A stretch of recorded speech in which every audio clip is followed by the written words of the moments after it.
Queridos irmãos e irmãs, vamos entrar na liturgia do Sábado Santo, a Vigília Pascal, a vigília que está acima de todas as outras vigílias, porque nós vamos celebrar a solenidade da ressurreição do nosso Salvador. A liturgia da palavra é extensa, temos 7 leituras com seus respectivos salmos responsoriais em cada uma delas. As 2 primeiras leituras do livro do Gênesis, da criação e do sacrifício de Abraão, as leituras seguintes do livro do Êxodo, a saída do povo da escravidão do Egito. Depois temos 2 leituras do profeta Isaías, uma do profeta Baruque e a última do Antigo Testamento do profeta Ezequiel. Aí no Novo Testamento, já celebrando essa ressurreição gloriosa de Cristo, temos como primeira leitura a carta de São Paulo aos Romanos, capítulo 6, versículo de 3 a 11. O salmo responsorial, o salmo 117. E como evangelho, o evangelho de São Marcos, capítulo 16, versículo de 1 a 7. Como já podemos perceber pela longa liturgia da palavra, que esta missa, esta vigília é muito peculiar. E na realidade, talvez dentro de nós esteja um questionamento, uma pergunta que muito antes de Jesus vir ao mundo, provavelmente 4.000 anos antes, os filhos faziam para o pai este questionamento: por que esta noite é uma noite diferente? A missa, a vigília do Sábado Santo, de fato é uma noite diferente. Basta olharmos os sinais. Porque a missa inicia-se com a bênção do fogo novo? Porque a missa inicia-se fora da igreja? Porque a missa inicia-se com as luzes apagadas da igreja?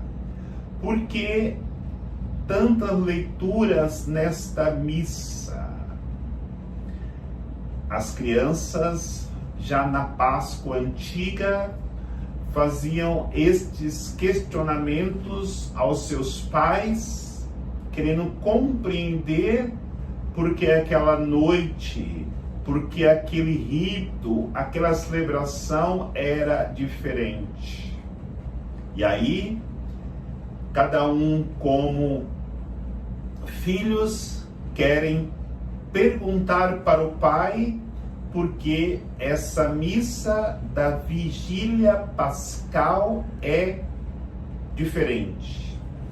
Aí poderemos recorrer a leituras para explicar por que esta noite é diferente, já entendendo que a intenção é contar a longa história da salvação que Deus fez com seu povo na caminhada até a terra prometida, e consequentemente hoje nós desejamos, com a ressurreição de Cristo, também sermos introduzidos na terra prometida.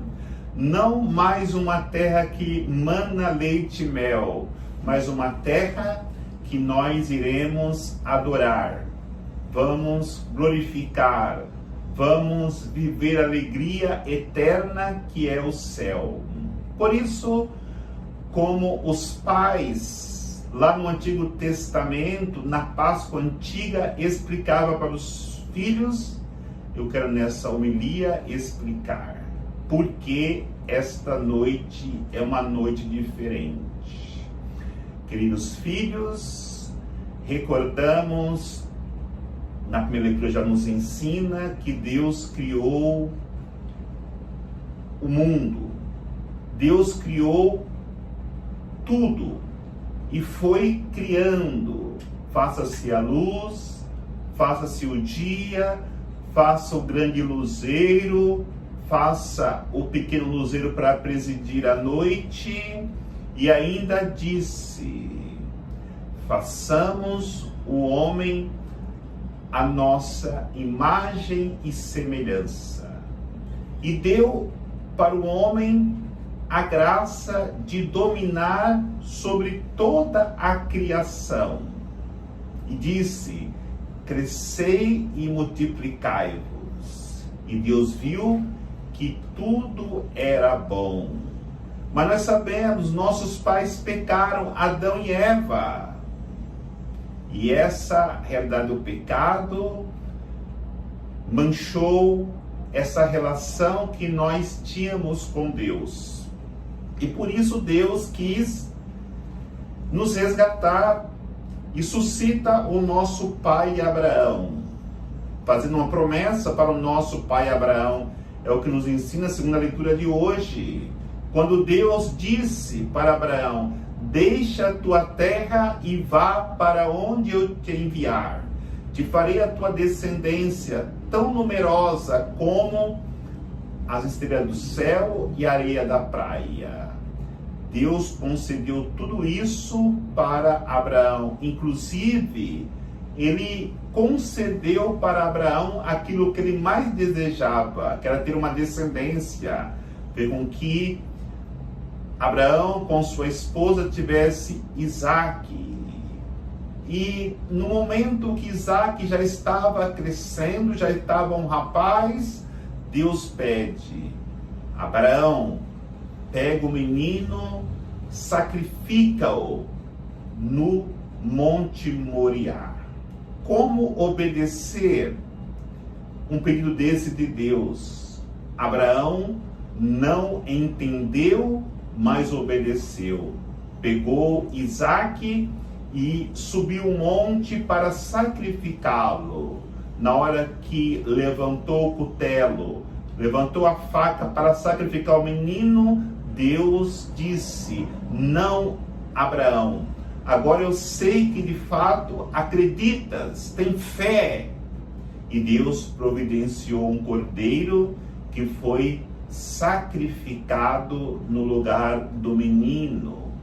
É claro que na história da salvação, esta leitura já prefigura que Deus providenciará um cordeiro, que é seu filho, para ser sacrificado em nossos lugares, por causa das nossas faltas, dos nossos pecados. E o povo continua na desobediência, mesmo Deus fazendo aliança com o seu povo através de Abraão. E por essa desobediência, o povo foi para o cativeiro do Egito e ali viveu 400 anos como escravo no Egito. E Deus suscita Moisés, e Moisés tira o povo da escravidão, caminha pelo deserto, e na perseguição de Faraó, como diz a terceira leitura do Êxodo, precipitou no mar cavalo e cavaleiros. E o povo caminhou para o deserto na liberdade até ser introduzido na terra prometida. Por isso Deus quer demonstrar para nós a nossa riqueza. Através do profeta Isaías, ele vai dizer que nós somos preciosos para ele, que vai firmar nossa base com pedras de jaspe, com rubis, vai firmar a nossa casa com safira, para demonstrar assim a riqueza, a preciosidade que nós somos para Deus. E por isso ele vai dizer: se vocês estão vivendo a pobreza, a miséria, vinde para o banquete, tomar vinhos saborosos, carnes medulosas, sem nenhuma paga. E diz: esta minha palavra vai se cumprir. Da mesma maneira que a chuva que cai do céu não volta sem fazer o seu efeito, assim também a minha palavra, dita pelos profetas, dita pelos patriarcas, estas palavras se cumprirão se nós formos como Abraão, obedientes e pessoas de fé que acreditam firmemente na palavra de Deus. Por isso, através do profeta Baruque, Deus vai dizer que vai derramar sobre nós uma água pura, mas nós precisamos renunciar ao mal e entrarmos pelo caminho do bem, nos ensinando que é necessário nós não darmos para o inimigo a nossa herança. A nossa herança é uma herança muito grande. A nossa herança é uma herança eterna que conquistaremos no momento que nós caminharmos no caminho da santidade que Deus vai abrindo à frente para nós através do seu Filho Jesus, que nascerá e dará para nós forças, continuarmos sempre a nossa caminhada. E pelo profeta Ezequiel, ele vai dizer que tirará do nosso peito esse coração de pedra e nos dará um coração de carne, um coração que será capaz de amar, infundirá em nós o seu Espírito. Queridos irmãos, esta é a história da nossa salvação. Por isso que essa noite é uma noite diferente. E nessa noite nós iremos renovar o nosso batismo, renovar as nossas promessas batismais, renunciando a Satanás e professando a nossa fé. A segunda leitura nos ensina isso no momento que diz que nós somos batizados em Cristo. Se batizados em Cristo, nós morremos para o pecado e ressuscitamos para uma vida nova, vivendo com muita alegria a nossa nova condição de filho de Deus, recebida pelo batismo através da paixão, morte e ressurreição de Cristo. Quando nós fizermos esta experiência que Deus preparou para nós, para a nossa salvação, nós faremos como estas mulheres do Evangelho de hoje, que haviam constatado que Jesus havia sido crucificado, que Jesus havia sido sepultado, mas de madrugada elas foram ao sepulcro para chorar o seu Senhor, mas no entanto o coração dessas mulheres, pelo amor que elas sentiam por Cristo, ainda estavam cheios de esperança. Quando chegam no túmulo, a pedra está removida, está o anjo ali presente, nos demonstrando que Deus pode fazer o impossível na vida daqueles que são obedientes à sua vontade. O Cristo foi sempre obediente ao Pai. O Cristo fez sempre a vontade do Pai. Por isso, ele ressuscitou e aquelas mulheres cheias de alegria anunciaram que Jesus Cristo estava verdadeiramente vivo, estava verdadeiramente ressuscitado.